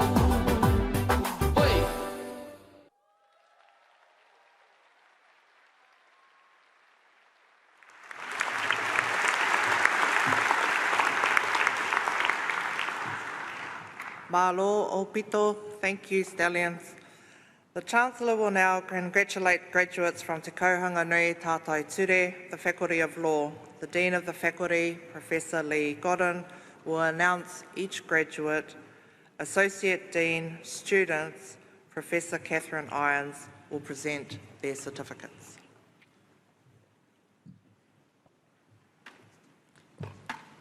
Chancellor. Will the Master of International Trade please come forward? Ella Stanton.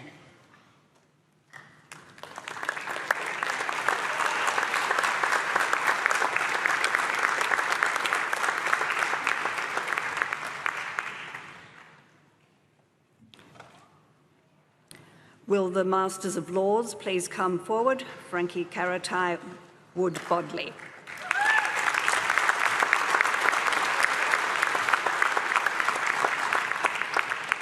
Malik Abdul.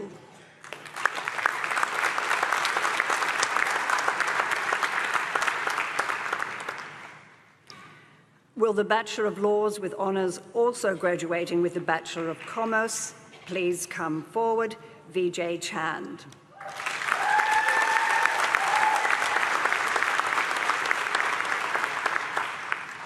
Benjamin Clark.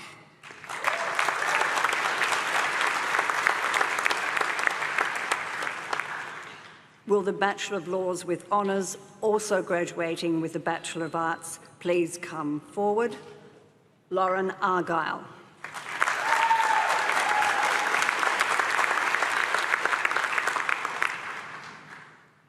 Claire Caird.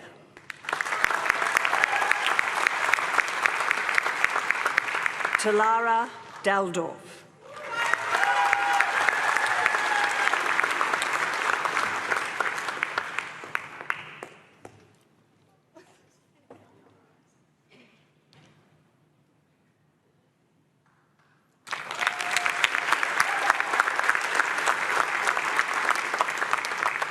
Louis Daesh.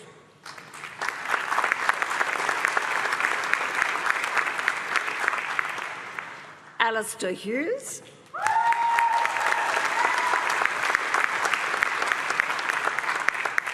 Anna Skunez.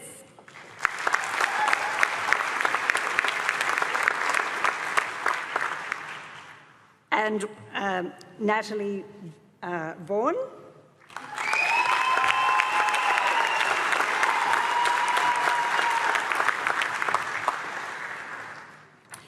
Will the Bachelor of Laws with honours also graduating with the Bachelor of Science please come forward? Holly Tokley Manning.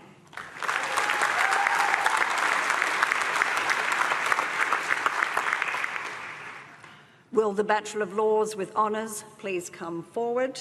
Rachel McConnell.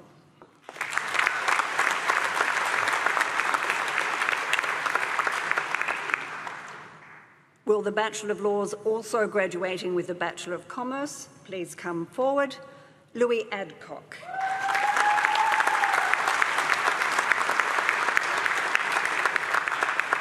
Miles Ashworth.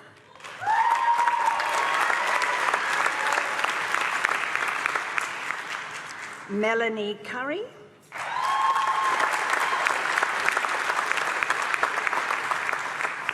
Arcadia Joy Cara. Dalzell.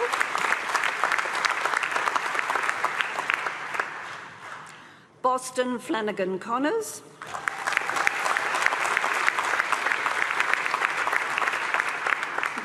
Michelle Annika Gala.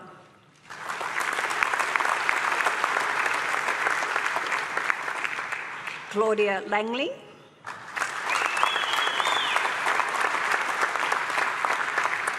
Samuel Mason.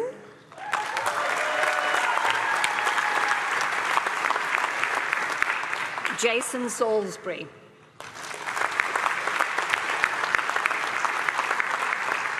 Will the Bachelor of Laws also graduating with the Bachelor of Arts please come forward? Emily Blunt.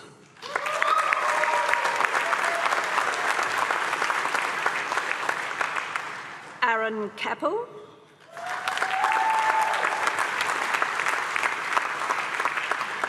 Anna Cheetham.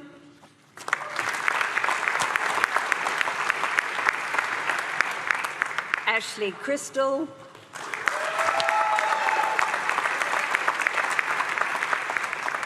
Beth Cooper.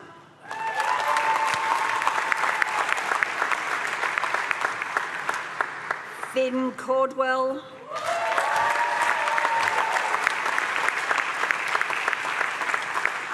Jamie Deerick,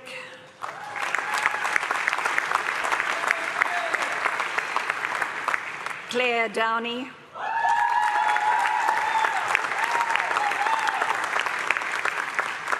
Phoebe Ellis,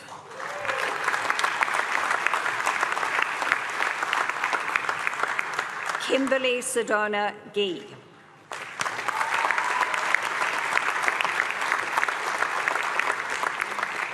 Caitlin Gilla,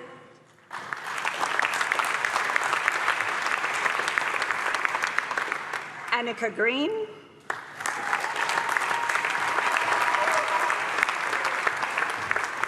Greta Healy-Mellish.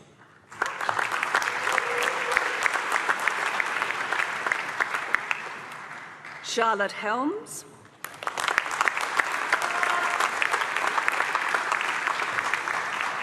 Elizabeth Hughes,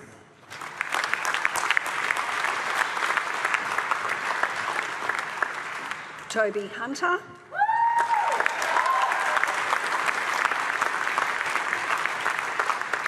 Abigail Hannah Johnson,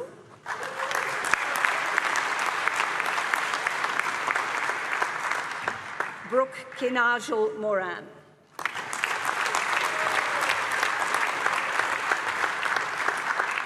India Lawrence,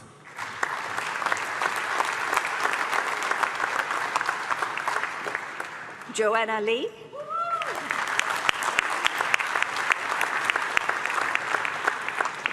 Natalie MacDonald,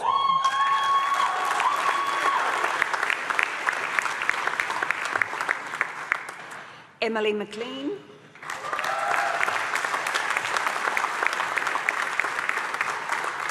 Vivian Mitchell,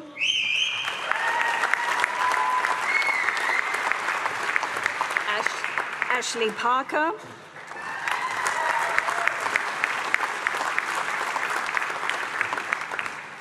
Samantha Colleen Goose-Reyes,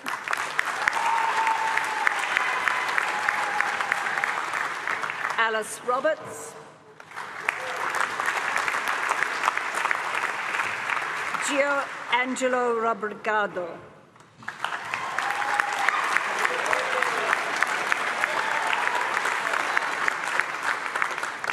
John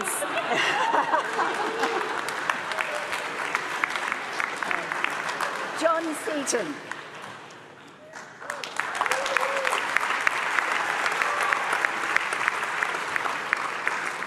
Nick Tinholt,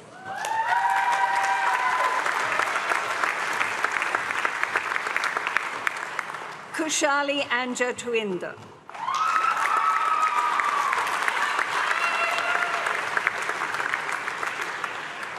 Katrina Williamson,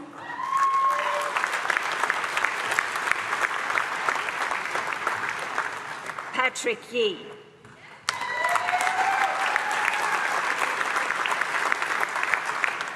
will the Bachelor of Laws also graduating with the Bachelor of Science please come forward? Chloe Lovarez.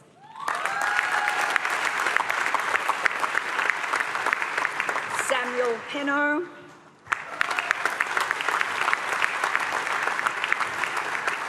Lily Sawtell.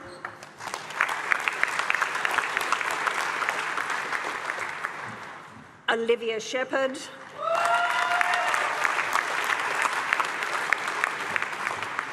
Tabia Anamar Trounson.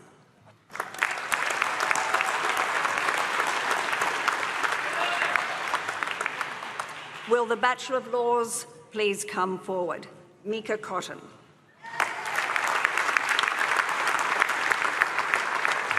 Megan Fermo.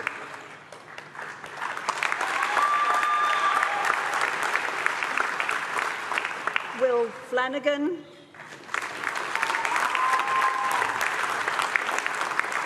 Zoe Holt.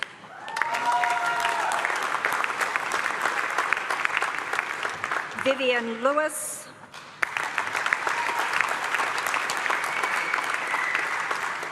Funa Lau Au Mafi.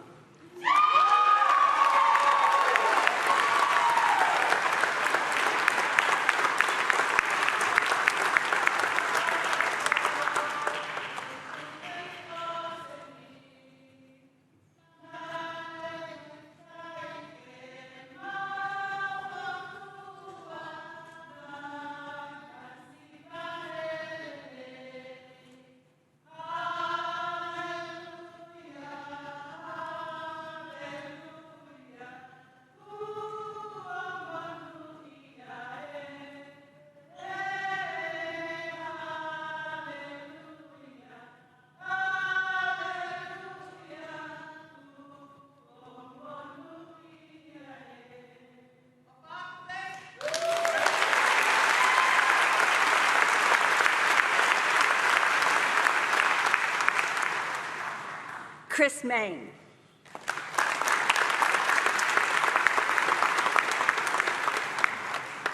Noah Moores.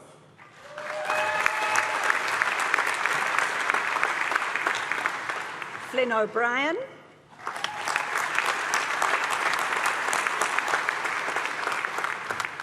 Dominique Orange.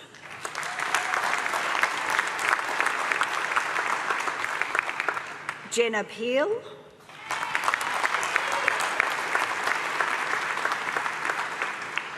Amanda Raymond.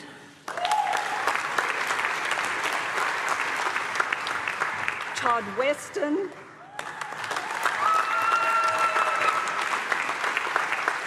Amy Wu.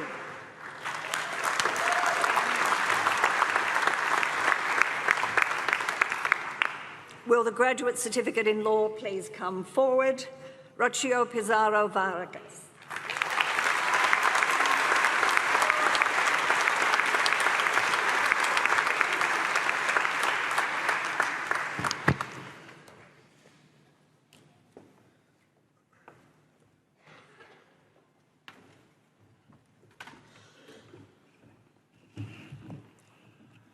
Traditionally, each graduation ceremony features an address by one of our newest graduates, who speaks on behalf of their peers. This honour is awarded to someone who, during their time at the university, has exemplified the qualities we seek to instill in all our graduates. This morning's address will be given by Natalie Vaughan, who has graduated with a Bachelor of Laws with honours and a Bachelor of Arts, majoring in criminology. During her studies, Natalie was highly involved in the law school community. She tutored for the faculty for 3 years and was an executive member of the Law Students' Society, where she organised legal competitions and advocated for law students' interests. She also represented the university in legal negotiation competitions on a national and international level. After her studies, Natalie worked and travelled through Canada, Central America and Europe. Natalie is now working at the Manukau Crown prosecution firm Case Fletcher Walker. She will start as a junior prosecutor there early next year. E te whakamirenga, ladies and gentlemen, please welcome Natalie to give the graduate address.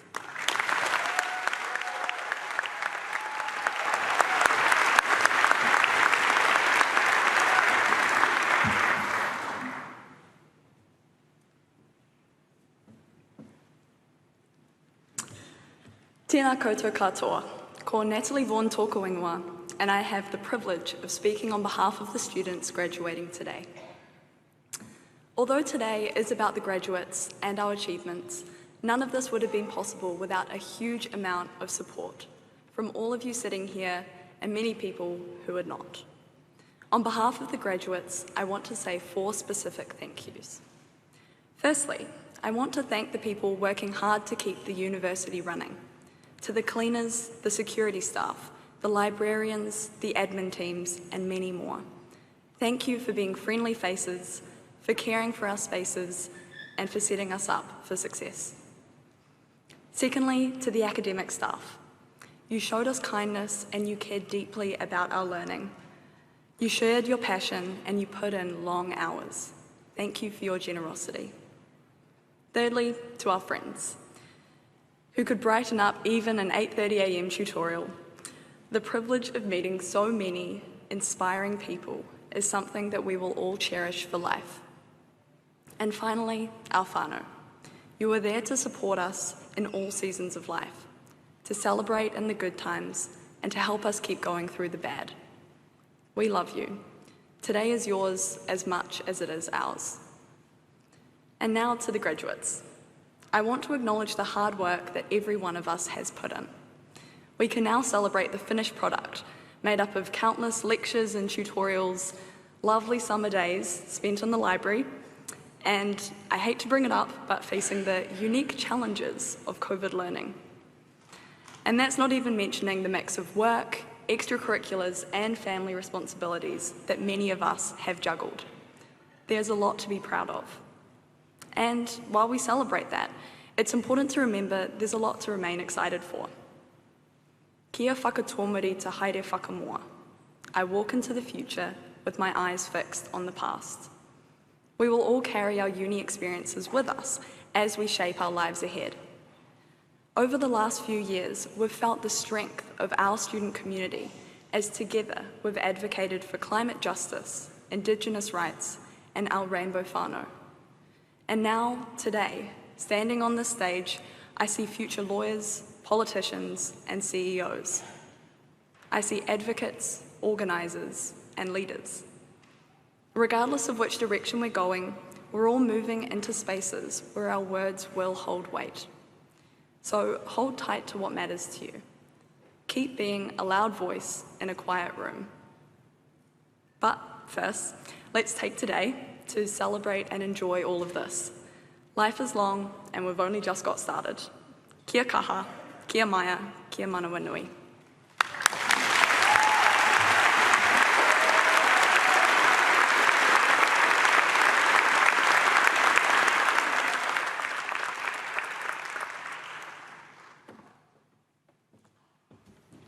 Thank you, Natalie. You are right about the product that we're graduating today. It's fantastic. I've watched you all across the stage and I can now affirm how fantastic it is. You're right about the opportunities that you now have to engage in the world, to change the world, and to make our society more equal and fairer for all in our communities. So we look forward to seeing those contributions, and thank you, Natalie, for a wonderful address. Applause, I think, is appropriate.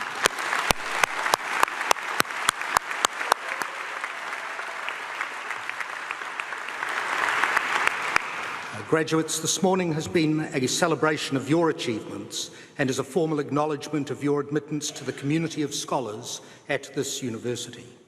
Although you may have completed your association with Te Herenga Waka, Victoria University of Wellington as a student, you are now officially a valued member of the university's alumni community, and we look forward to staying in touch. Those are Christina's phone calls that she referred to when we need money from time to time. No, there are lots of other ways we'll engage you, don't worry. Our most distinguished alumni share our pride in your success and have a few words of wisdom they wanted to share. Congratulations to all of you. Graduating is a significant milestone in your life, and it's one you'll always remember. It marks a huge achievement. So please, take some time to celebrate your success with the friends and family that have supported you. He kōrero whakamihi anō, ngā manakitanga pai mo o mahi hei whakamua. Congratulations once again. Best wishes for the work ahead. Graduating is a milestone that you and your family should all enjoy it. Live the day. A big shout out to all the graduates this year, particularly those graduating in the arts and history and in law, and a special mention to my Pacifica brothers and sisters. Congratulations to you all. The world awaits. You've got all kinds of fabulous lessons, curiosity, hope and exploration, so get out there and get amongst it. Now's the time to relax a little for a few weeks, but then you got to finish the job. Remember, you had a dream, that's why you started those studies, and you'll be at some crossroads in the future. Don't back down, be courageous, give that dream a chance and finish the job. Congratulations on graduating. You may not even see it as that much of an achievement right now, but when you look back later in life on it, you will see that it genuinely is. Well done. Kia kuta kua uratu, kena kuta, ngā mi kia kuta. Kawe ngā wawata o ngā mātua, haere atu koutou ki te ao, arahina ia tātou katoa. So, congratulations to all the graduates. Go forward and lead us. I'd like to congratulate all the new graduates. Keep learning. Never let a learning opportunity go by. Well, you've done it, and you've done it well. Have a bit of a break and have some fun, strenuous or rowdy or soothing. Walk the hifi, invent a cocktail, or sort out your sock drawer. Yeah, you're here, you've done it. I don't know what obstacles you and your whānau have overcome to be here, but I do know that this is an amazing achievement that will change your life. Your career is going to be an incredible adventure, so take the opportunities, be fabulous, enjoy the ride, and most importantly, be nice to your parents. This is a huge accomplishment for you all, and I guess you'll have a pause to restock, but it is a really exciting time of your life heading out into the workforce and looking for new career paths. Well done everybody on entering the ranks of the graduates of Victoria University of Wellington, and well done also on the hard work that you've had to perform over the last few years to get to this point. Now it's time to go and get a job.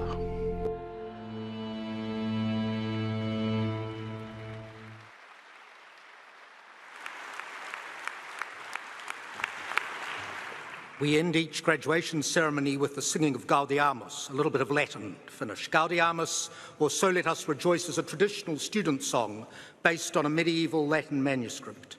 It is sung at university graduation ceremonies around the world to celebrate academic success. Jasmine Jessen will return to lead the singing, accompanied by Ethan Hotter. The words appear on the screen. Please stand and welcome Jasmine and Ethan.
Standing.